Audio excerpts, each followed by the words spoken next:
Bonjour mes amis. Bah écoutez, ça se voit peut-être pas, comme ça se voit jamais. Plus je suis malade, plus on me dit ta bonne mine. Alors bon, ça se voit peut-être à la gorge, si je tousse pas pendant que je parle. Non, c'est pas le Covid, il veut pas de moi, non, non. Non, c'est simplement les oreilles infectées qui soignent à la gorge, qui soignent au poumon, et voilà. Euh, mais c'est un petit peu la musique. Et donc voilà, je voulais vous dire que je vais partager un petit peu déjà mon expérience. Déjà vous corriger quelque chose, c'est que ce n'est pas vendredi que Madame Tavarot m'a invité au niveau de la mairie pour venir manifester, entre guillemets, pas manifester, mais venir se porter solidaire de l'Ukraine. Donc même malade, je vais y aller. Donc je suis retournée chez moi et j'essaye de régler beaucoup de choses nécessaires à récupérer un peu ma vie et redevenir ce que j'étais. Et vous savez, on voit toujours que je vous dis des choses et que je vous raconte pas. Il n'y a que les gens qui me connaissent très proches qui savent tout ce que je vis. Mais vous savez, quand un ami psychiatre me dit que s'il avait vécu lui-même une seule épreuve de ce que j'ai vécu, il aurait été hospitalisé en psychiatrie. Je pense que à ce niveau, ça peut donner une image de ce que je peux vivre comme épreuve. Ou quelque part, encore, on est toujours responsable des épreuves que l'on a, et que quelque part c'est des leçons, c'est des cadeaux de la vie. Ça paraît étonnant de dire ça, mais c'est la vérité. Et bien ces cadeaux de la vie, ils permettent d'évoluer. Et c'est pour ça qu'on est sur cette terre, pour évoluer. Donc c'est demain jeudi à 18h30 sur la parvis de la mairie du Canet pour se porter solidaire de l'Ukraine. Et je serai là. Même à 4 pattes, mais je serai là. Voilà. Et je voulais également vous dire que les épreuves étant toujours des choses qui sont nécessaires à la vie pour pouvoir apprendre des choses de la vie, moi j'ai commencé à apprendre à force que même mes amis handicapés, mes sans-abri me disent eux-mêmes pense à toi, pense à toi, pense à toi. Et que c'est vrai que c'est l'erreur que j'ai commise, le crime que j'ai fait, il a été contre moi-même. Et je le paye évidemment parce que j'ai toujours tellement passé l'autre avant. Oui, c'est sûr que même en tant que psychologue, on doit comprendre ce fait, mais j'ai un fonctionnement très particulier et j'ai un excès d'empathie. Donc c'est vrai que c'est pas quelque chose qui est agréable pour moi, mais ça m'a permis quand même de pouvoir sauver pas mal de gens, même dans mon état. Et c'est pas moi de toute façon qui peut sauver des gens, c'est les gens qui se sauvent eux-mêmes par le fait qu'ils font la démarche de vouloir déjà être aidés. Et également, c'est la vie là-haut qui donne le chemin et qui se sert peut-être donc de relais à travers moi pour pouvoir apporter ce que j'arrive à faire malgré des états où c'est vrai, c'est pas toujours évident. Donc, ce que je voulais vous dire, c'est que, effectivement, les épreuves étant des cadeaux de la vie, chaque fois qu'il y a une épreuve, il faut se demander, non pas incriminer obligatoirement les autres, à part si vraiment vous tombez sur des gens qui vous nuisent dans votre vie de façon systématique et qui n'ont pas obligatoirement la conscience des choses ou d'empathie, tout simplement, ou de regret, ou de choses. Quand il y a des gens qui sont... Il y a même une maladie qui s'appelle Asperger, qui est une maladie de l'empathie, c'est-à-dire des gens qui n'ont absolument aucune empathie, et pas facile pour les gens autour. Il y a aussi, bien sûr, la grande mode, alors là, c'est la totale, la grande mode des pervers narcissiques, bien sûr, qui éclose de plus en plus dans notre monde, y compris les putines, qui sont des gros détraqués, malades. J'en parlerai demain à la réunion. Et Et à l'heure actuelle, déjà ça avait commencé avec des confinements qui n'ont servi à rien, des masques où on se bouffe du gaz carbonique, on étouffe les enfants, euh, des, euh, des couvre-feux où on enlève la vie, on enlève les gens sont au chômage. Et moi je suis bien placée pour le savoir parce que vu que je m'occupe des sans-abri, il y en a de plus en plus parce qu'il y a de plus en plus de gens au chômage. Malheureusement, dû à ces couvre-feux, ces confinements, ces empêchements de rassemblement, comme par hasard juste après les Gilets jaunes, hein, on empêche les gens de se rassembler. Voilà, et on est hypnotisé par des chaînes télévisées qui nous montrent que des choses d'une certaine façon, avec une maestria de manipulation qui est colossale, et des aberrations que personne ne voit parce que c'est tellement répété que c'est comme, je suis bien placée pour le savoir en tant que sophrologue, l'hypnothérapie médicale, waouh, ça marche à 80%, 90% et même 100%, et ben ils s'en servent bien au niveau de la façon de nous faire voir les choses comme ils le veulent eux. Voilà, donc je voulais juste dire cette petite aparté, mais je continue sur ma lancée de l'évolution pour expliquer que quand on a des épreuves, on doit tirer le sens de nos épreuves, même si ça vient de l'autre et que quelqu'un a attiré à lui des choses négatives, des gens négatifs, des situations négatives.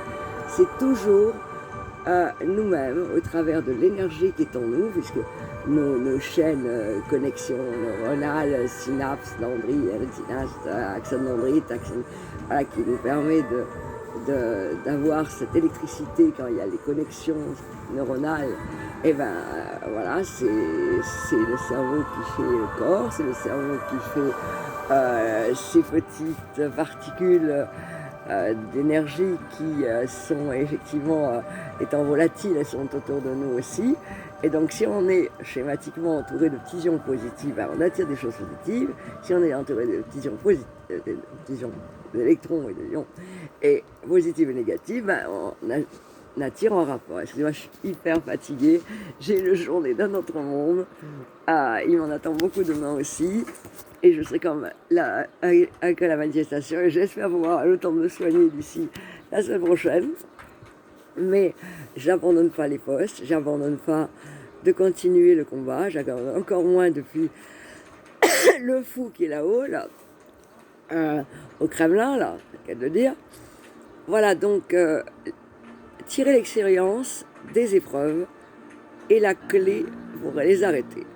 Moi, je commence à tirer l'expérience de toutes les épreuves, de vouloir des fois sauver des gens qui ne veulent pas être sauvés, de tendre la main à des gens qui ne voient pas que je leur tends la main, et qui, des fois, quand on prévient quelqu'un en lui disant, vous savez, pour moi, les lois cosmiques, c'est 2 et 2 font 4. Hein. C'est une chose que j'ai vous expliquerai un jour au travers de ma NDE, Near Death Experience, expérience de mort imminente, si vous voulez, le tunnel, nanana, voilà. Et de par ce fait, je connais beaucoup de choses qui me permettent de voir la vie différemment que ce qu'on peut la voir normalement avec des données plus basiques.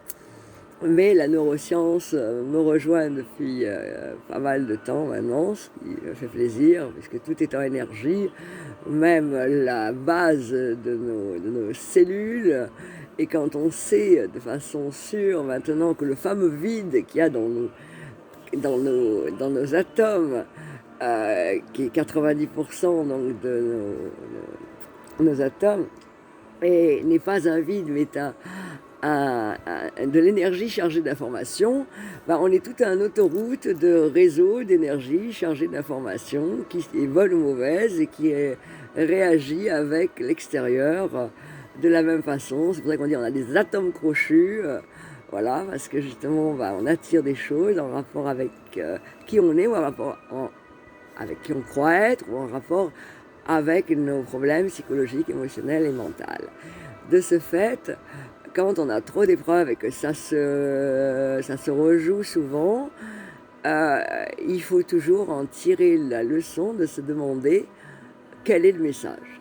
Et quand on trouve quel est le message, pas toujours, hein, il y en a comme moi qui sont butées, qui malgré qu'elles connaissent les lois, qui savent comment les messages, qui ont les données psychologiques, et qui ne peuvent pas résister quand quelqu'un est en train de se laisser mourir, de penser à l'autre, même si la personne ne veut ni se soigner, ni s'aider, et que la personne trouve une sorte de malin plaisir, entre guillemets, une autodestruction plutôt, à vouloir se mettre à mal. Et évidemment, après, vous êtes mal avec la personne encore plus. C'est ce que vous trouvez à faire des choses qui sont des gros sacrifices et qui ne servent à rien. Donc, on se retrouve face à des échecs, donc après, on a encore plus mal. Après, on fait quand même les choses et que ça marche quand même, et ça marche sur une petite durée.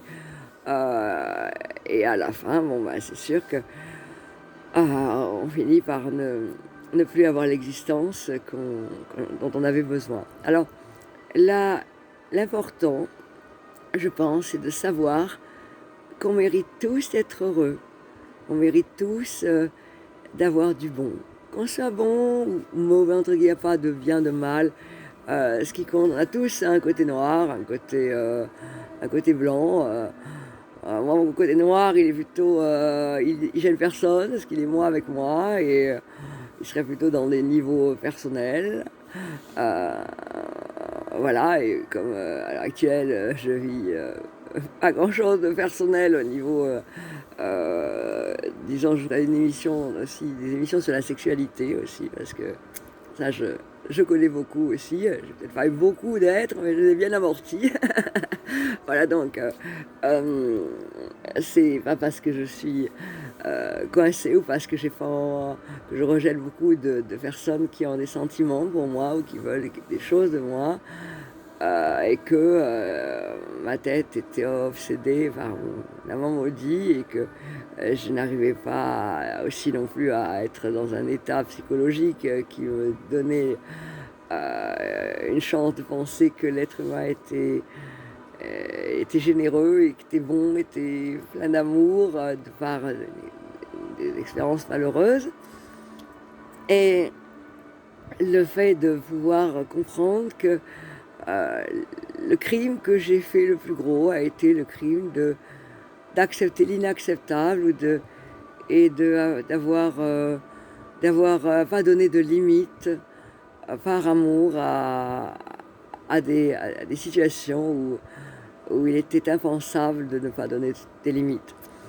Et c'est vrai que dans l'amour, j'avais pas de limites. Et ça, c'est pas bon. C'est vrai que moi, dans mon monde de Walt Disney, de bisounours, dont je suis très fière, hein, oui, je suis très fière d'être dans un monde de bisounours, parce que justement, dans ce monde-là, qui se rapproche le plus du monde que je connais bien, eh bien, tout le monde il est beau et tout le monde il est gentil. Puis après, j'ai pu comprendre que tout le monde n'était pas toujours beau et pas toujours gentil. Et j'ai fini par moi-même presque non pas ressembler à ces gens-là, mais par le fait de se défendre, des fois on réagit et on dénature notre propre nature. Et moi je veux garder la mienne. Quelqu'un qui surtout à l'intérieur, qui a surtout à l'intérieur des belles choses à donner, des belles choses dans mon cœur, des belles choses dans mon âme, et qui fait de mon corps un respect, parce que si je ne vis pas des choses, c'est parce que mon corps pour moi est un temple, comme il l'est pour chacun, et je ne peux, comme on dit, la plus belle femme ne peut donner que ce qu'elle a, mais je ne peux pas donner des choses tant que je ne suis pas moi-même reconstruite, et je ne peux pas avoir une vie, et tant que j'ai dans la tête encore des choses qui ne sont pas réglées. Parce que dans la vie, si on ne donne pas le meilleur de soi-même, on ne peut rien construire. Voilà, et dans la vie, sachez que dans une relation, on est trois. Il y a l'un qui tient la partie d'un fil, l'autre qui a l'autre partie du fil. Bon, il y a des gens des fois qui ont tout le fil à tenir pour d'un seul bout. Et c'est là que c'est pas facile. Et il y a également donc la partie la plus importante, donc la relation. Et, et donc la clé, c'est de pouvoir d'abord se respecter soi-même et de véritablement n'accepter que rentre dans notre vie que des choses et des situations qui vous mettent pas à mal, qui vous dénaturent pas, qui vous rendent pas dans des colères ou des choses négatives qui vous ressemblent pas, mais qui vous donnent la possibilité de donner le meilleur de vous-même et de recevoir aussi. Parce que j'avais beaucoup plus de facilité à donner qu'à recevoir. Et maintenant, j'ai enfin compris que recevoir aussi est une façon de donner, bien sûr, mais c'est aussi un bonheur. Et j'aurais bien aimé qu'il y ait plus de monde qui vienne à profiter de l'endroit où j'étais, où j'ai pu faire cette cure, parce que j'ai fait cette chanson et il y a eu des gestes qui m'ont permis de rester à cet endroit. Et c'était tellement formidable. Malheureusement, ça s'est pas passé comme j'aurais rêvé. Même ici, vous savez, on peut être dans le plus bel endroit du monde. Quand il y a des choses qui sont dans le cœur et dans l'âme qui sont souffrantes, ben, euh, l'extérieur n'est rien, vraiment. Et des fois même c'est pire parce qu'on se dit oh là là, si il y avait cette chose-là ou cette personne-là ou ces situations-là qui se faisaient comme ça, qu'est-ce que ce serait bien, et ça donne plus de regrets des fois d'être dans des endroits merveilleux où on est seul à les partager plutôt que de moi qui adore partager les bonnes choses. Voilà, donc la leçon la plus importante, c'est respectez-vous, n'acceptez pas des situations qui vous donnent une image de vous-même qui n'est pas belle, qui ne vous donne pas d'encouragement, qui n'ont pas de gratitude envers vous de tout ce que vous pouvez donner. Sachez mettre les limites nécessaires à pas attendre de péter un câble pour pouvoir véritablement dire stop à de l'inacceptable. Et dans les relations actuelles, au lieu que ça ait solidarisé les gens, ben, ça a encore plus rendu les gens égoïstes, égocentriques et dans la peur. Et donc la peur crée en nous peur, qui est une des premières lois cosmiques, ben, évidemment dans ce monde qui a été façonné pour que les gens aient peur sur tous les plans, jusqu'à cette dernière Poutine qui montre quelque part au travers de ce monde que il n'y a ni foi ni loi et qu'on peut regarder ça comme un jeu vidéo en disant oh là là, oui, les pauvres Ukrainiens, mais on regarde, c'est comme si on regardait Hitler en train de gazer les juifs, et les homosexuels, toutes les races qui ont été martyrisées, génocidées. J'invente des mots qui pour moi ont un sens. Et on reste là, comme ça, les encourager, ou ainsi, là, sans rien faire de réellement effectif, ou de le tuer, ce fou. Ah là là, bref, parce que on a pu tuer des Kennedy aussi facilement, ça ne devrait pas être difficile de tuer des Poutine. Mais bon, c'est peut-être pas le but qu'il y a derrière certaines... mais ça, on en parlera un autre jour. Voilà, enfin, en tout cas, le but de mon intervention aujourd'hui est de vous dire, aimez-vous, à la fois vous, et comme le disait Jésus, aimez-vous, aimez les autres comme vous-même, mais comme vous-même tel que vous devriez vous aimer, c'est-à-dire avec tout le respect possible, et surtout par la nature de votre âme et de votre cœur et de votre énergie. Faites tout pour attirer les choses, les gens, les situations, les moyens qui vous permettront de réaliser vos rêves. Comme le dit Paulo Coelho dans L'Alchimiste, allez au bout de votre légende personnelle. Et pour ceux qui n'ont pas vu Jonathan Livingston, le goéland, ou lu le livre de Richard Bach, ou en vidéo sur YouTube en 2 parties, Jonathan Livingston, le goéland, la raison pour laquelle je m'appelle Jonathan.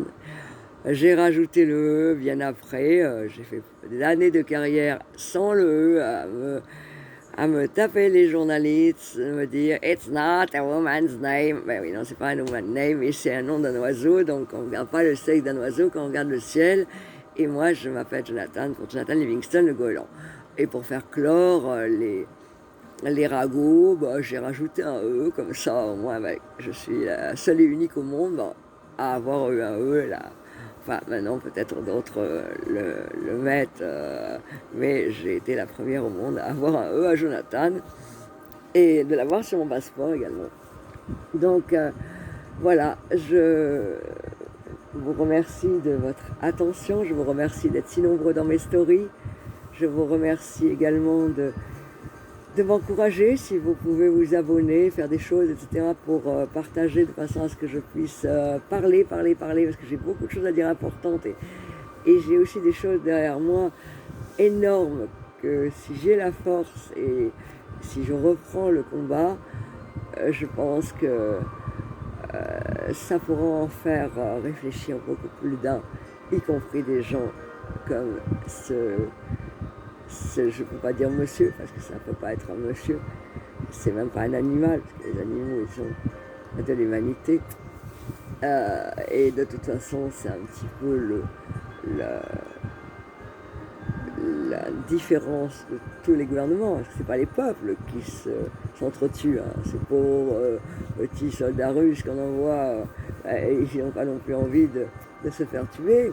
Il n'y a personne qui a envie de faire les guerres, mais c'est des abrutis en haut, des comptables de pays et des gens qui ont appris, c'est pas à l'ENA, comme je le dis, qu'on apprend l'empathie et qu'on sait exactement ce qui se passe dans le monde, qu'on sort avec la cuillère dorée dans la bouche, on ne sait pas ce qui se passe dans le monde de la vie courante des gens. Et on ne fait pas non plus d'immersion dans ce monde-là, puisqu'on se pense bien au-dessus. Et moi, je regarde du dessus ces petites gens qui se croient au-dessus. Et j'ai eu la possibilité de les côtoyer à l'époque où j'étais à l'Élysée pour mon plan de solidarité contre le sida. Je porterai quand même à votre attention les extraits de CV de ma vie, de façon à ce que vous compreniez pourquoi j'ai beaucoup d'expérience sur beaucoup de choses et que quand je dis souvent certaines choses, même sur YouTube, où j'ai déjà bien prévu des choses qui sont arrivées. Au début, on me prenait pour une folle quand je parlais de couvre-feu, quand j'étais déjà à l'époque des Gilets jaunes. Et finalement, tout ce que j'ai dit s'est réalisé, malheureusement. Et j'espère que 2024, dans ce que j'ai dit aussi, ne se réalisera pas et qu'on sera tous ensemble unis pour éviter certaines choses qui doivent arriver si l'être humain continue à aller dans un chemin aussi délabré. Voilà, et bien écoutez, je vais me reposer un petit peu et je vais vous laisser en gardant un sourire. Souvent c'est bien sûr un sourire de clown, on me dit ah t'es bien, t'es si, on croit que je m'éclate, que je m'amuse. Non, c'est simplement souvent que même s'il y a des vallées de larmes peut-être derrière, serait-ce que de la empathie de voir ce qu'est devenu ce monde et la relation entre les gens, et derrière peut-être des vallées de larmes, le désir de jamais polluer les autres par mes propres difficultés, parce que vous savez, de toute façon, quand on a des choses qui sont différentes des autres, on a des allures différentes des autres, on a des compréhensions différentes des autres, et même pour certains qui avaient raison, comme Galilée, Léonard de Vinci et même Jésus, ils n'ont pas été très plébiscités à leur époque, hein, même si après il y avait des milliards de gens qui prenaient ça comme une évidence. Quand ils y étaient, c'était pas une évidence pour eux, hein. Et peu de monde créditait ce qu'ils pouvaient dire aussi quand on a un peu des fois des connaissances différentes, des données différentes. Voilà, je vous embrasse. J'espère que vous apprécierez cette vidéo, que bientôt je ferai plutôt des vidéos en en direct, donc je préviendrai que je ferai un direct et j'espère que vous serez nombreux. Là, comme ça, vous pourrez poser plein de questions sur tous les plans et avec tout le respect que je demande qu'on puisse avoir. Parce que quand on ne respecte pas les autres, c'est soi-même de toute façon qu'on ne respecte pas. Tout comme les mensonges, on ne manque à soi-même quand on ment aux autres. C'est pour ça que je suis peut-être trop directe ou trop franche, et ça dérange pas mal aussi. Mais bon, c'est à quoi s'en tenir. Voilà, je vous embrasse et je vous aime. Et je vous attends demain à 18h30 au parvis de la mairie du Canet pour encourager cette action de Michel Tabarot pour se solidarité avec tous ces pauvres malheureux qui perdent leur vie pour rien à cause d'un fou. Voilà. Comme je le disais dans ma chanson et dans mes textes, le monde est fou. Ben, ça fait un moment que je le dis. Hein. Mais bon, bientôt, il y aura sûrement des choses qui vont changer. Je vous embrasse. Je vous aime. À bientôt. Bisous, bisous.